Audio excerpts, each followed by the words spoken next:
Hello, I am Danny Toolkire-Hafen. I am an amateur analyst and strategist.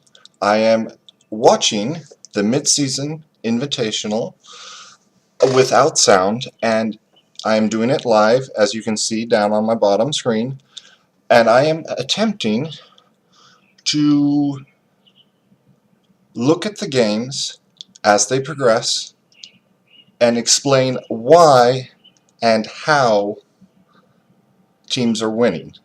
Why and how they are choosing champs and champ select, and what they are buying, when, how, and what they do when they hit certain power spikes. I'm not doing this because I have anything against the broadcast teams of the LCS or EU or Riot Gaming's in general. I'm doing this for my own desires to improve in my skills and to demonstrate my skills. League of Legends is not something I own myself. It is the property of Riot Games, and anything I say is my own opinion and thoughts and does not reflect the opinions of players, broadcast teams, or Riot Games in general. So right now what is happening on the screen is the teams are being introduced that are playing. We have Gambit Esports and Chaos Latin Gamers, who are going to be our first team playing this this MSI. We are in the play-in stage, which will be a double round robin best of one tournament with 4 teams in each pool. The winner of each pool will then do a best of 5 versus a team in the next stage to see if they can get into the main group stage, where they'll go against the big regions: North America, China, Korea, Europe. And so MSI is being played on patch 8.8, which is the patch that we on live just left 2 days ago. And there has not been any big tournaments done yet on this patch. The last tournaments we have had are the end of the finals in China and European Masters. So what you're seeing right now is they're talking about how we as a community of League players can purchase some in-game skins to send our direct support to the teams by increasing the prize pool. But as I was saying, EU Masters, which just finished last week, and the finals in the LPL, which just finished last week, were both played on 8.6, if I'm not mistaken. And we will see a new meta evolve of which champions are strong or weak. Now, depending on how much you play yourself in this game, you'll be like, oh, we're going to see tons of Olaf and Kasai, because they were just everywhere in solo queue. Oh, here we go. Bans. So, there's Kasai. Kasai will be a red side ban this entire game. She was extremely high presence in both areas, and I'm wondering if we're going to get a chance to see the Karma ban come out, because that has been a contested mid laner / support flex pick. And the other thing I was want to say is in the LPL's finals, there was 5 jungle bans in 4 games. In EU Masters, there was 2, 3, even 4 bans towards jungle every single stinking pick and ban phase. So this one, we've already seen 1 jungle ban, and so we might see more. So if that is the recon, yes, it is the recon right down here. Nope, it hasn't been locked in. Well, yes, it was locked in. Rakan right now is sneaky because it is not just a support pick. It is a mid lane pick. And there's the Karma I was talking about earlier, and Scion. Okay, so that Scion will be building Banner of Command. It is not as strong as it was in 8.6 to run that Scion Banner Command strategy, but it works against heavy mid laners. Because Anivia has been banned, you can't use Anivia walls to stop his engage with his ult. It is a legitimate pick. Alright, now they've gotten Xayah, which, in my opinion, in the 8.8 patch, is the strongest AD carry other than Kai'Sa. With the things being pinched right now, I think they'll go for a jungle pick next. There we go. Trundle.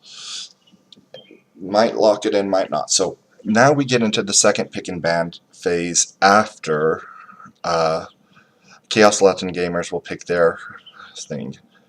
And, oh, insta-lock in Graves.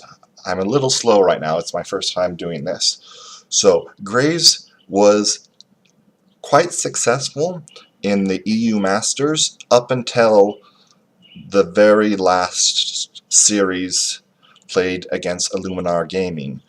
Illuminar Gaming had 3 former pro players on it, and they were able to deal with the solo carry Graves style that was brought on by Origin Gaming. Not Origin. They're 2 different teams. So we will see how well these lower tier but still incredibly talented players will do at controlling Graves. Now we have the Vladimir ban and the Orin ban. Both are very good bans.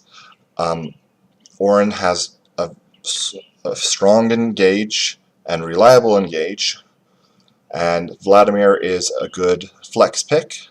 They don't want to have that to deal with that. Okay, so Chaos Latin Gamers right now look like they are holding their support pick, because I really do believe that's a Karma mid lane, and now Gambit Esports needs their mid laner and their top laner.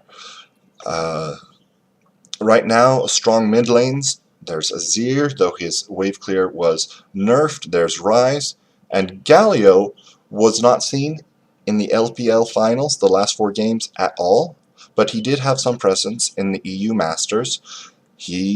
Well, what's the meta right now in League of Legends, in professional? Get wave control in mid lane, get priority, and then roam to another lane, or roam with your jungler to invade their jungle. So Gambit Esports is bringing to the table a very strong bot lane duo. They're bringing a global and a semi-global, and they have Trundle, who's just a strong jungler right now. Also, by going Trundle, it sort of blocks the Olaf, so that's why they didn't need to ban the Olaf, who was one of the most common jungle picks in both the last plays. Now, this is a Leona. I am a Leona main. I have thousands and thousands of games on Leona. I'm a Diamond 3 Leona main in North America. I love the heck out of her. She had a 40% win rate in Plat 3 and above last patch. She has quite a bit of potential to fight Rakan and the Xayah, but it has to have coordination, teamwork, and it's really important that the AD carry does not get hit by the knock-up from the Rakan in the pre-6 fights. So,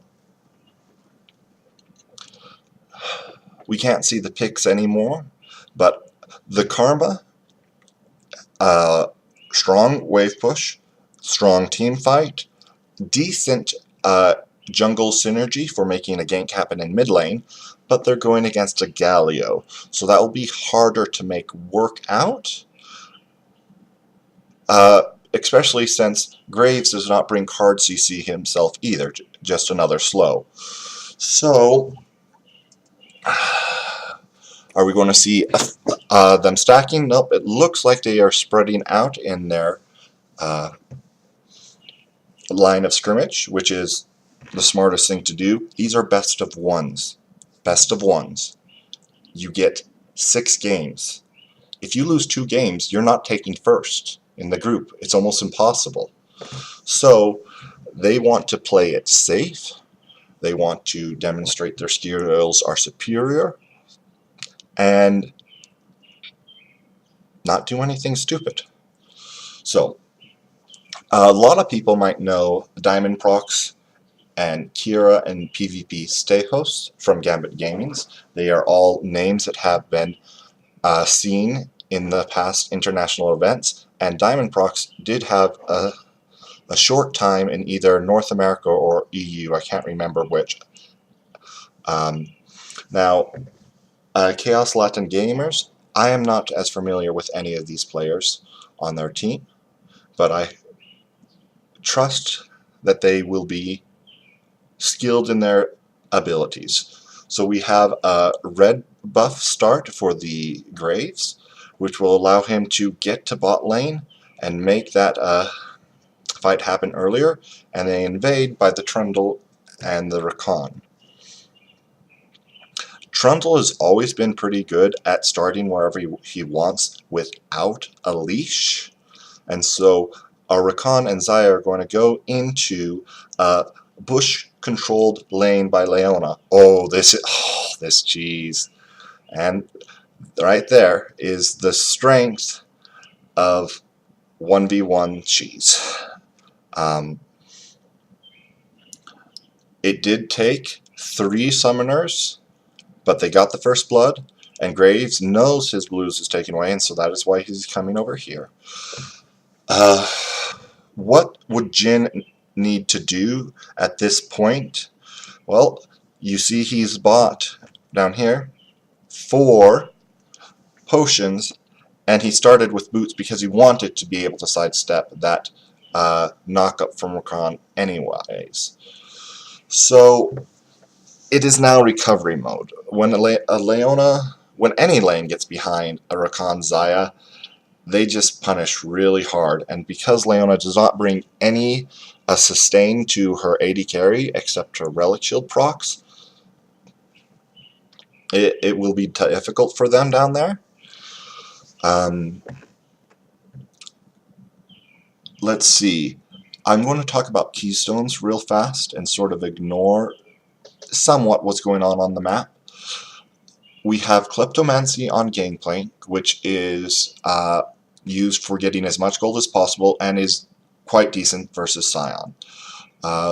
The Trundle with his auto attack reset makes the press the attack very strong in these early game fights as they're trying to win skirmishes. The Galio is running Aftershock, which is quite common nowadays for Galios, because you get 70 flat MR and magic resist for hitting CC.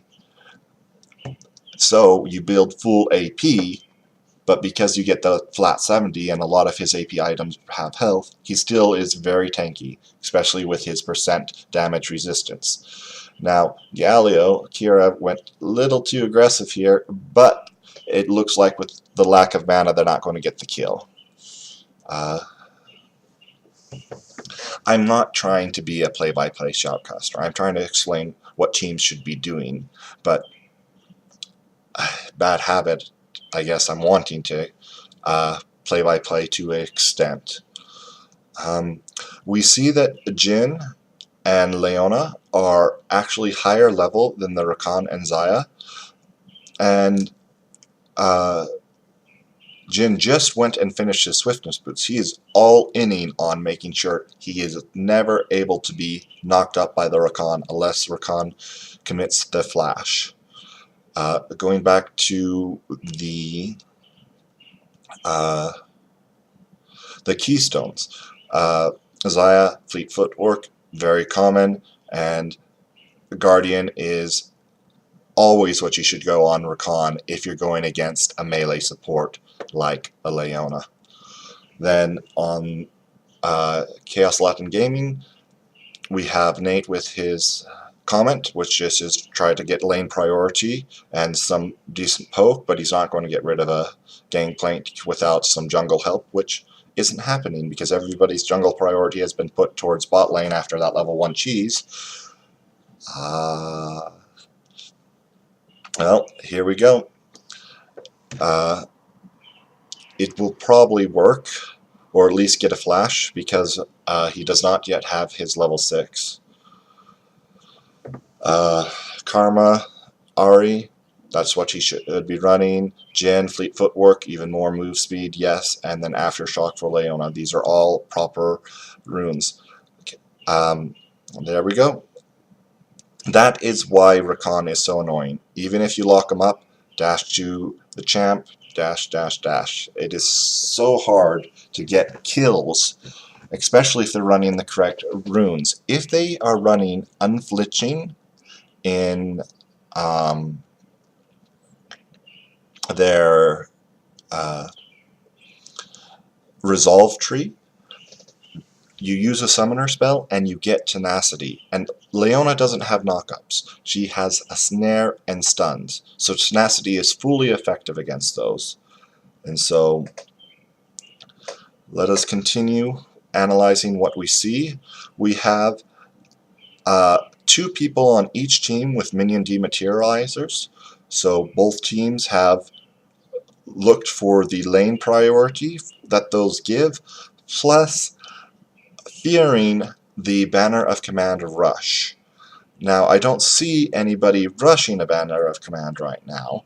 We have the tier build, which will go most likely into Luden Echo for the Karma, which the whole thought process there is you want to have a very strong front burst. Okay, they are going to be making a dive. To succeed in this, now here comes the Gangplank ult, and this is going bad. Here's Trundle. You cannot make a dive on a Rakan and Xayah under turret if you're not level 6 with the Leona when the enemy team has a Gangplank ult. That Gangplank ult destroyed them. And so now the prize of Infernal Drink will go over, which Gangplank and Xayah will really like it. Galio and Trundle will get a bit from it. But so yeah, just too many dashes from those two, and everybody had to get out of the Gangplank ult. I am still running this live, as you can see down in the bottom, and I will upload this as soon as I can afterwards. But with my upload speeds being slow, it will take about 20 minutes by the time this game is finished being finished and the Nexus has been destroyed before I get my recording uploaded. Alright, so how to recover. We have both the Galio and the Gangplank ults down, but for the Chaos Latin gamers, they have a lot of their sums down, and they are behind in gold and in experience in every lane. They might not be behind in gold in mid lane, but that's hard to tell. A lot of this gold lead probably they haven't shifted over to let me see individual gold leads is actually in the Gangplank, more than anywhere else because of running Caplomancy and being Gangplank. Also has the highest CS in the game. So right now, Graves is trying to sneak in and get a one-shot burst with all their ultimates being up.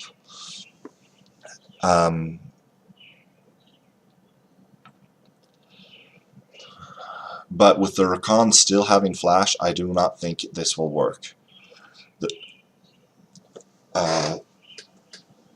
Trundle is most likely going to build Zeke's Convergence this game to empower the Xayah. And what's fun with Trundle, why I think it's a very strong pick, is you just steal the stats of the tank, of the front line of the other team. So Leona or Sion gets in front. Trundle uses a pillar to block them off from the rest of their team, steals the stats, and they shred that person, and now you have a 5v4. That is one of the playstyles Gambit Gaming wants to go for. And, I mean, Jhin can't use his ult to initiate or to win fights, because if he does, Gangplank ults right on top of him, he will die if he just sits in the middle of it when the game gets later and later. So I'm looking at the builds. I'm not seeing anything out of the ordinary. Galio is going for Abyssal Mask. Ooh, nice. Here comes the Galio ult.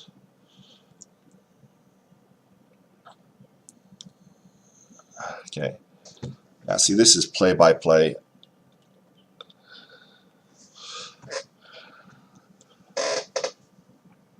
Very, very, very well done by Chaos Latin Gamers. And poorly done by Gambit Gaming. They were winning everywhere. They didn't need to force that. In my opinion, they have the stronger late game and the better map play with the globals of Galio and Gangplank, and the shredding power of the Trundle. It was greedy, but Gambit Gaming still got first tower, and Chaos Latin Gamers will respawn with their own tower. So power spikes that have been finished already. Gangplank has Trinity Force. He is halfway to fully online already. The Abyssal Mass was finished for the Galio, and the Cinder Hulk has been finished for Trundle. Grace has yet to finish his Warrior Enchantment. Oh, our Karma is going Archangel Staff. More shielding, more durability, less front load burst. So they're really depending on their damage from their Graves and their Jhin. Jhin is just not the best tank killer. But, I mean, they only have semi-tanks. The Trundle's, his tankiness depends on getting his ult off on an enemy tank, and Galio, his tankiness comes from having his W up. So the next dragon is in 30 seconds. It's a cloud.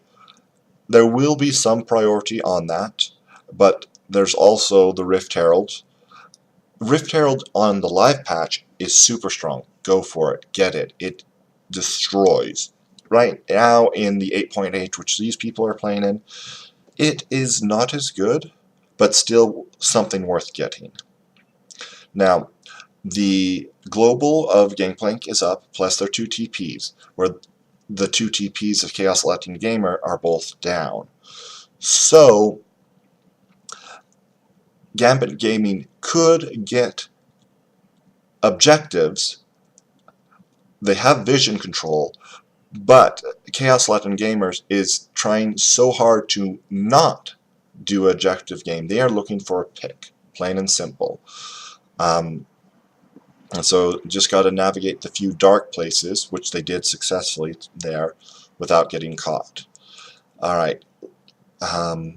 Any more important power spikes?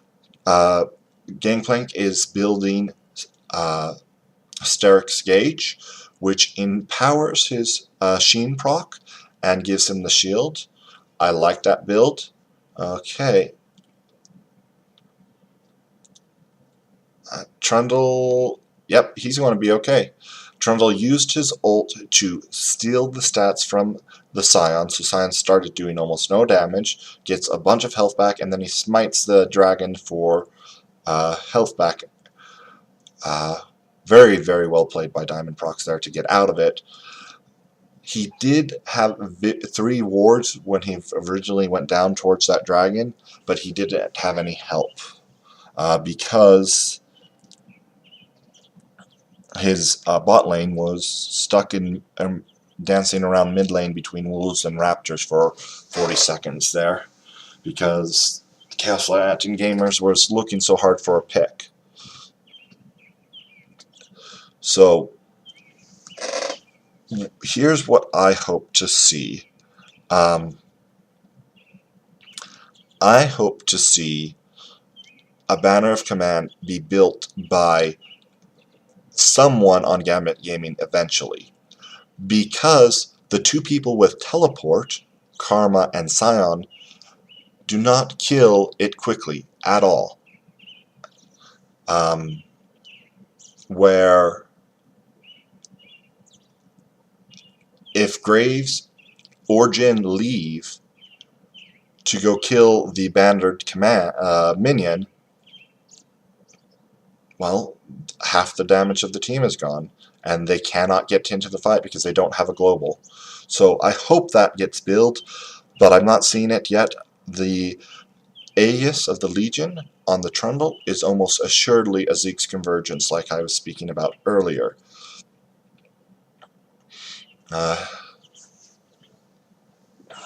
So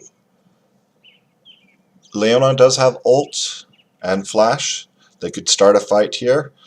But there comes the Galio ult first. Scion from the backside, if he can get a good charge. There he goes. There he goes. The Gangplank is getting closer. Alright. They successfully backed off as a team, and Gangplank is there. Now it's Chaos Latin Gamers' turn to try to take this.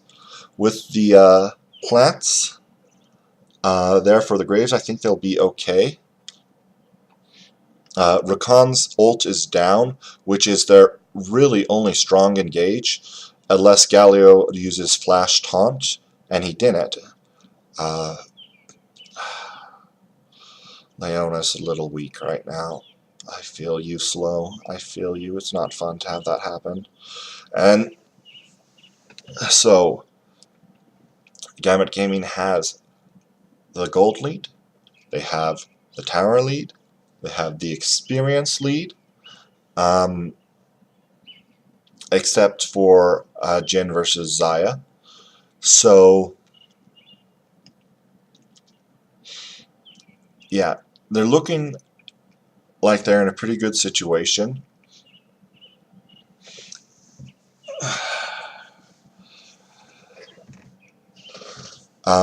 I mentioned earlier how the Graves was successful in EU Masters up until they got versus the teams that had a lot of former European pros on them, or other areas pros. And he's once again struggling here.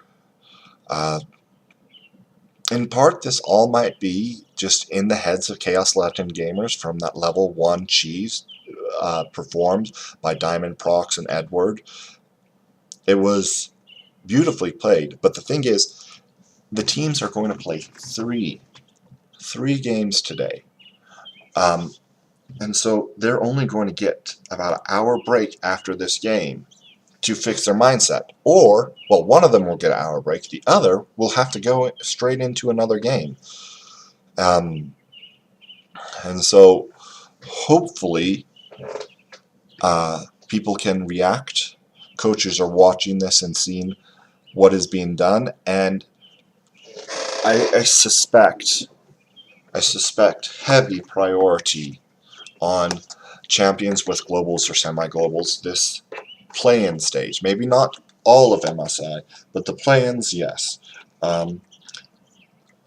Just because people are trying to fill each other out still and they haven't had a chance.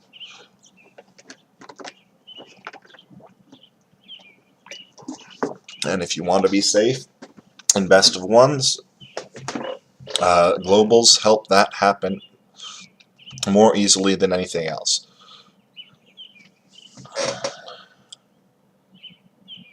Yeah, they just have such big areas of zones, and with the Trundle pillar, it's hard for the teams to escape.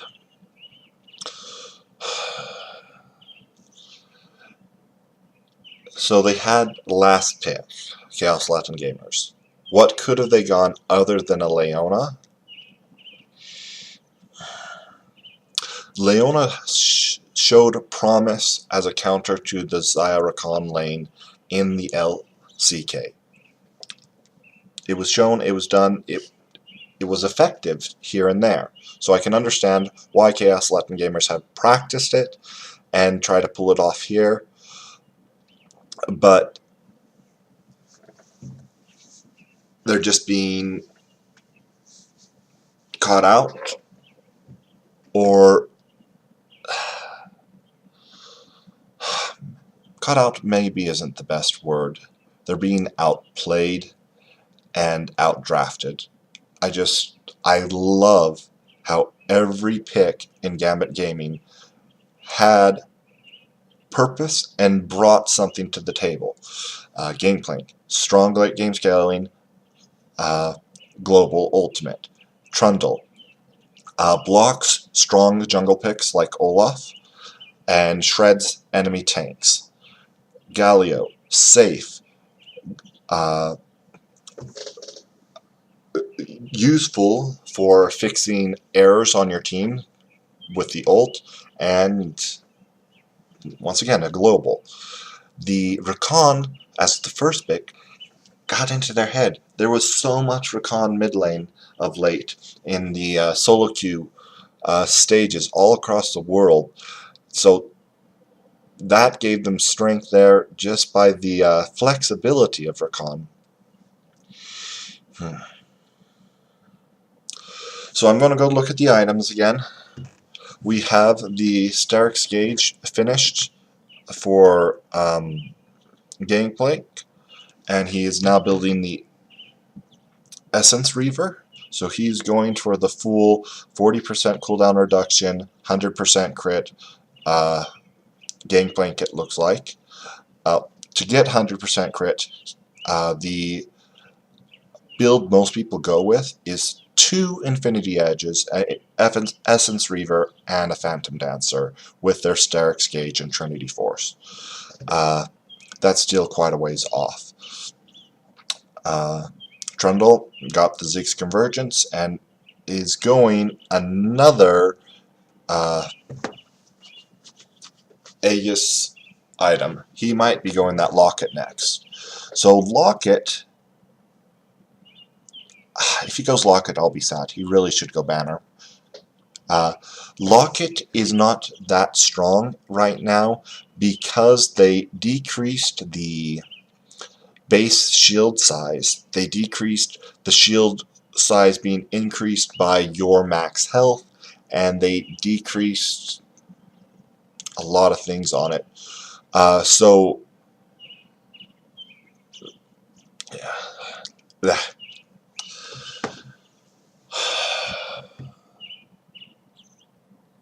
I'm just feeling for Chaos Latin Gamers because I know the frustration of playing from behind when you've been outdrafted.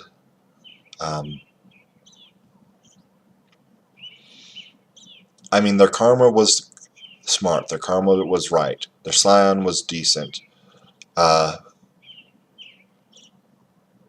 But their bot lane, I feel it's either being outclassed or it hasn't practiced this combo enough. And if you can't deal with the Xayah or you can't deal with the Rakan, you gotta ban it. Now, there was the Morgana ban and other bans, so maybe they didn't want to deal with those things. I can't remember exactly the pick and bans of each team. I didn't get a chance to write them down as I was attempting my first try at this.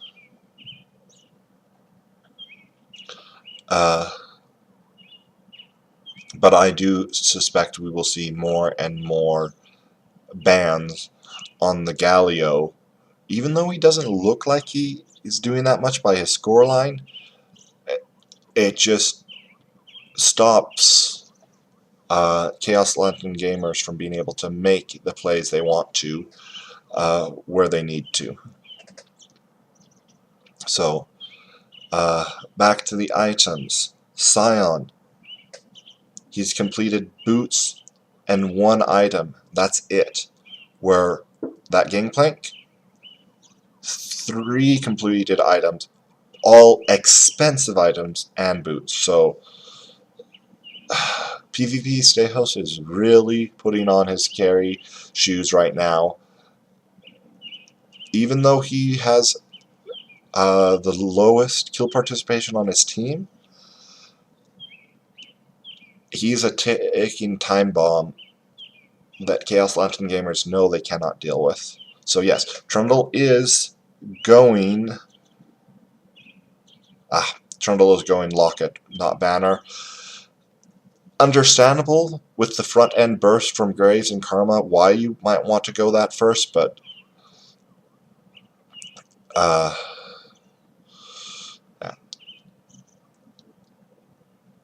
With the Karma and the Leona being dead, and the healing coming from the Ocean Drake with the Infernals, and Gangplank just still going crazy bot lane, they can get complete control of the Baron area and start the Baron here if somebody other than Necron is willing to tank it. There they all go into the pit using the Blast Cone. With the almost 3 items completed on the Xayah with all their kills, they will take that pretty quickly. And can PvP Stayhouse take somebody with them? Almost.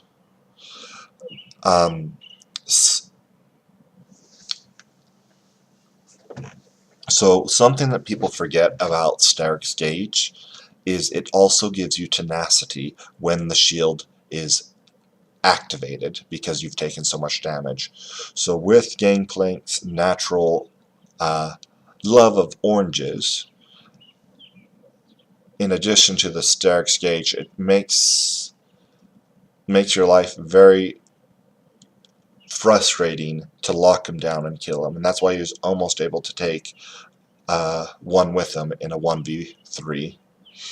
So yeah, here's the people going over, and then we return to the Gangplank.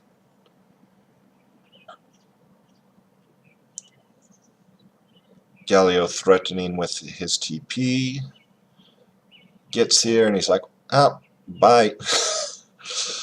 But hey, that's okay to do in solo queue. Have your other teammates get something and lose the minimum. That's something that Korea is really good at. They know how to lose the minimum so that they can make the fight at the right time when they have the advantage. Right now, KS Latin gamers are just making desperation plays. But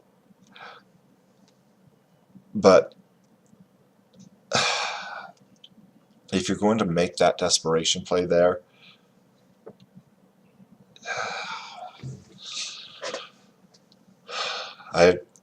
I've said I'm feeling for them because it's no fun playing from behind against the strong combos of the Xayah Rakan, of the globals, of the Galio, and the Gangplank.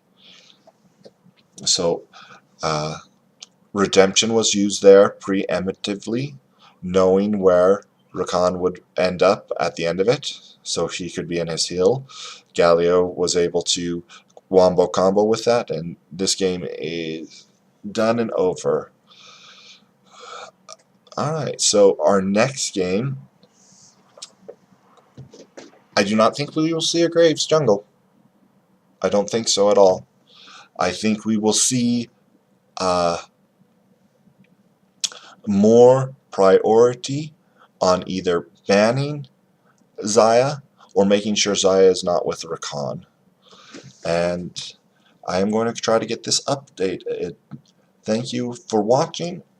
I will get better, and I do believe that this MSI will have a lot to show us and a lot to teach us. It was sort of exhausting. I feel for the broadcast teams more than ever right now, and I still got 5 more games I'm going to do today. Thank you, everyone, and goodbye.